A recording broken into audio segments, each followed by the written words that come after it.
બોટાદ ખાતે આવેલી સબ જેલમાં 79માં સ્વાતંત્ર્ય પર્વની ઉજવણી કરવામાં આવી હતી, જેમાં બોટાદ સબ જેલમાં જેલર GL ગઢવીના હસ્તે ધ્વજવંદન ફરકાવી રાષ્ટ્રગાન સાથે ધ્વજવંદન કરવામાં આવ્યું હતું। નમસ્કાર, જય હિન્દ। મારું નામ GL ગઢવી છે। ઇન્ચાર્જ જેલર તરીકે ભાવનગરથી અહીંયા આવ્યો છું। આજે 79મો સ્વતંત્ર દિવસની ઉજવણી જેલની અંદર કરવામાં આવી છે, શું કહેશો? આજે 79માં સ્વતંત્ર પર્વની જેલની અંદર ગુજરાત જેલ તમામ ગુજરાત જેલોની અંદર આ ઉજવણી કરવામાં આવે છે।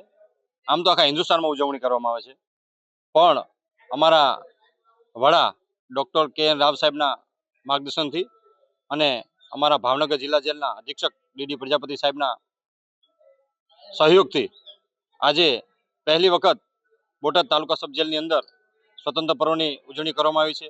આ ઉજવણીની અંદર બંદીવાનોને અને સ્ટાફને સાથે રાખી અને એક રેલીનું તિરંગા રેલીનું આયોજન કરવામાં આવ્યું હતું।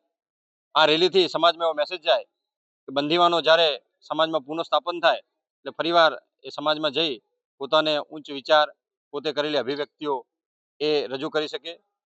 જેલ એક સમાજનો ભાગ જ છે। અહીંથી માણસ થોડોક પોતાનો પસ્તાવો કરી ફરીવાર સમાજમાં પુનઃસ્થાપન થાય એટલે પોતે નવા જોમ, નવા વિચાર, નવા વ્યક્તિત્વ સાથે સમાજમાં જાય, એવો જ અમારા વડાનો તેમજ અમારી જેલ ડિપાર્ટમેન્ટનો ઉદ્દેશ છે।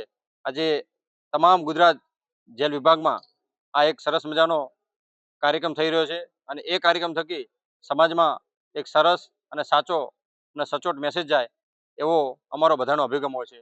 જય હિન્દ। બોતાભાઈ શેકલિયા, દિવ્યાંગ ન્યૂઝ, બોટાદ।